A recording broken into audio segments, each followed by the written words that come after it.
Babe, ano na? Kanina pa ako nakagaya ko. Ayokong maghulas yung makeup ko. Bilisan mo na dyan at mag-book ka na ng ride. Eto na. Nagbubook na ako. Bilis? Ang tagal? Ikaw babe masyado kang excited. Sandali nga lang.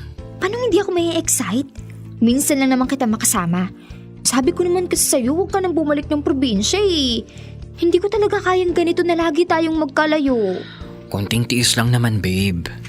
Saka kapag naman dinadalaw kita, talagang binibigay ko sa'yo yung quality time. O eto na, may driver na tayo. Kaso nag-message siya.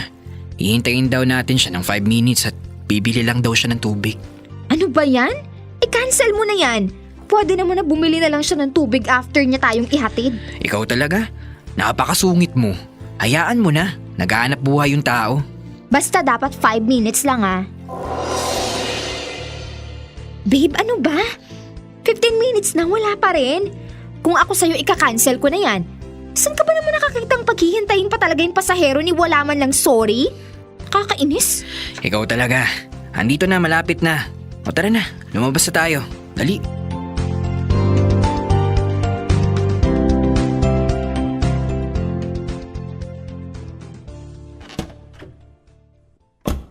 Good afternoon po. Good afternoon, sir. Kumusta? Okay lang po. Kayo po? Di ako okay. Simon de la Cruz po. Opo. Grabe. Mas namimiss ko ang barko kaysa dito sa sinasakyan ko ngayon. Matumal po ba ang kita? Di naman. Pero mas malaki kasi ang kita sa barko. Saka doon maraming babae. Kaya ganun po ba? Grabe. Alam mo doon sa may Amsterdam, may mga bilihan ng mga sex toys doon. Ang dami. Tapos ang gaganda pa ng mga babae doon. Girlfriend mo, sir? Opo, girlfriend ko po. Ay nako, bakit nagpatali ka agad? Dapat gayahin mo ako na marami akong tinikman. Iba-ibang lahi, saka iba't ibang lugar. Hirap yan, nagpatahali ka agad. Oh, oy ma'am, joke lang. Tagasan kayo, ma'am? Taga dito sa Maynila. Wala kang probinsya. Kala ko taga-probinsya ka. Hindi ka naman tisay. Pinaglololoko ako nito. Saan nga ang probinsya mo? May problema ka ba sa kulay ko? Aba, chill ka lang, miss. Ito naman, di mabiro. Oh, sir, paano kayo nagkakilala nito? Magkaklase po kami nung college. Dito po ako nagkoleyo sa Maynila. Hindi ka ang taga Maynila. Kala ko ikaw ang taga rito. Tisoy mo kasi. Saka sayang yan, kagapuhan mo to eh. Huwag ka muna magpatali. Marami ka pang matitikman. Oh, biro lang po, miss, biro lang. Grabe, makatingin to, nanlilisik ang mata. Kayo po ba? May asawa na po ba kayo? Wala, iniiwan ako ng asawa ko. Hindi niya kayang matiis na lapitin ako ng chicks. Tungkol nga pala sa mga chicks. Alam mo kung sino ang pinakamagandang babae? Mga Russian. Diyos ko! Simon, hindi mo ba pinili yung option na quiet ride? Baka pwedeng pindutin mo yung option. Gusto kong tahimik lang sana. Ay, ang taray mo talaga, iha, no? Sigurado ka bang hindi ka Bisaya o di kaya Waray? Kanina ka pa eh. Gusto naming magpahinga at hindi makipag-usap sa mga sinasabi mong wala namang kakwenta-kwenta. Lira. Bakit? Ako ba dapat ang manahimik? Naku. Dapat yung bastos na driver na yan. Paano mo nasisikmurang bastusin ako? Na nandito pa ang boyfriend ko mismo? Tama bang kwentuhan mo siya tungkol sa mga babaeng natikman mo? Kung namimiss mo pala yung buhay mong puro kalaswaan, bumalik ka sa barko at huwag kang dumagdag.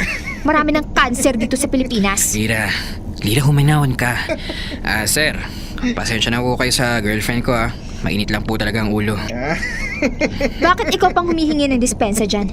Ang kailangan niyang gawin mag-drive at hindi mang-insulto. Makabastos. Bumaba na nga tayo dito. Bastos yung matandang yan eh. Pinaghintay tayo ng halos 15 minutos tapos pakawalang modo. Sir, para na lang po dun kami sa may tabi. Pasensya na po Ay, sigurado ka, sir. Malayo pa ang drop-off ko sa inyo. Narinig mo naman siguro yung sinabi niya, di ba? Ibaba mo kami dun sa tabi. Aba, iha, ang sungit mo talaga. Tingnan mo, balang araw, hihiwalayin ka ng boyfriend mo dahil lang sungit mo. Mabuti nga sa'yo't iniwan ka ng asawa mo. Lira. Dito na po kayo, sir. Salamat po. Ikaw, kala mo may matinong lalaki? Wala!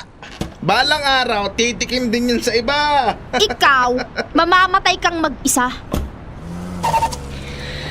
Lira, anong ginawa mo? Akin yung cellphone mo. Bilis! Alam ko ang gusto mong gawin. Ako na ang bahalang magbigay sa kanya ng mababang rate. At ire-report ko na din siya, okay? Kumalma ka muna. Mabuti at hindi pa tayo pinatulan ng driver. Ikaw talaga, yung pagiging palaban mo talaga. Ipapahamak tayo niyan. Ang bastos eh. Tama ba yun? Sige nga. Kalma. Paano tayo ngayon yan? Ang layo pa nito sa pupuntahan natin. Imbis na makakapag-date tayo ng maayos at matiwasay, sinira pa talaga ng matandang manyakis na yun ng araw natin. Ay, at nagpa-apekto ka naman. Malinaw naman siguro na malungkot lang siya. Mahirap din yung tumatanda na lang ng walang kasama. Yung tipong wala na siyang kasama sa pagtanda. Ayan, kaya gusto niya maranasan mo din yung nararanasan niya. Tama, kasi meron ako nang wala siya.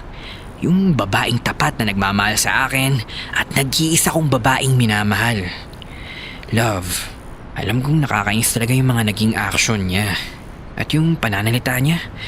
Pero piliin pa rin nating maging bigger person, ha? Hindi rin madali ang pinagdadaanan niya na wala na siyang asawa tapos hindi rin siya makakabalik sa barko at sa dati niyang buhay. Dahil matanda na siya eh. Saka yung mga kwento niya, yun lang naman ang meron siya. Yun na lang ang natatangi niyang alaala na pwede niyang ipagmalaki. Kaya ikaw, tandaan mo na yung mga action ng ibang tao, reflection yun ng buhay nila. And it's not against you. Mas lawakan mo pa ang pag-unawa mo, ha? Deserve pa rin niya yun kasi bastos siya. Paano kung maisipan na lang niyang ibangga yung kotse? O kaya tutukan tayo ng kutsilyo? Tandaan mo na kapag hindi ikaw ang may hawak ng manibela, mag-iingat ka sa mga kilos at pananalita mo. Mabuti nga at ibinaba naman tayo ng maayos. Tama na. Ganito, sa iba na lang tayo kumain. O gusto mo manood na lang tayo ng sine para naman mawala siya sa isip natin. Ano, okay yun? Sige, mas mainam pa nga na manood na lang tayo ng sine. Tapos kumain na lang tayo ng ice cream pagkatapos. Good deal. O ano, tara? Tara.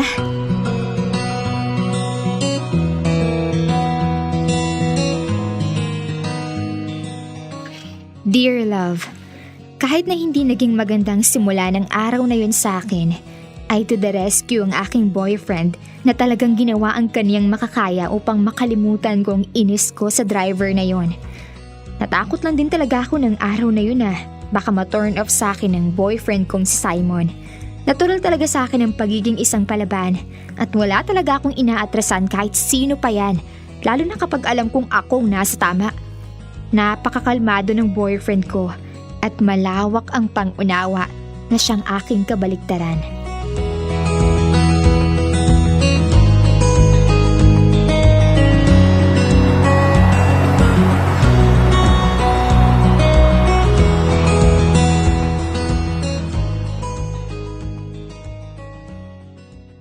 Love, surprise! Andito na ako ulit. OMG! Ibig sabihin ba nito nakahanap ka na ng trabaho dito sa Maynila? Oo, natanggap ako. Ibig sabihin marami na tayong moments together? Hindi na ako maghihintay pa sa'yo palagi. Thanks naman, namiss mo ako talaga, no? Sobra. Lagi kitang namimiss. Kahit na araw-araw naman tayong magkausap. Huwag ka nang mataray, ah. Ikaw naman. Kakasabi ko lang na-miss kita. Sinasabihan mo na naman akong mataray. Oh, kakasabi ko lang. Ganyan mo ba? Ganyan mo ba ipakita na na-miss mo ako? Oh, eto. May uwi ako sa'yo. Magugustuhan mo yan. Ano to? Buksan mo, dali. OMG! Ang ganda naman ito! Simon, ang sweet-sweet mo talaga! Lira, take this ring as a symbol of my promise to you. Na ikaw lang ang babaeng mamahalin ko habang ako ay nabubuhay. Will you accept my promise ring? Yes! OMG! Siyempre, ikaw lang ang babaeng mamahalin ko habang buhay. Hindi ako titikim ng iba tulad ng manong driver na nasakyan natin. Mahal na mahal kita kahit mataray ka. Ano ba? Huwag mo nang banggitin yun. Ikaw kasi inuugali mo yung pagiging mataray tapos ayaw mong description sa'yo yun. Ah, ganon. Ganon. Tignan mo, visit ka agad sa akin eh. Huwag na huwag mong iwawala yan, ha? At lagi mong tatandaan na ikaw lang ang aking mahal. Thank you, love. Dahil pinasaya mo ko. Ikaw lang din ang nag-iisa sa puso ko. Habang buhay, Habang buhay.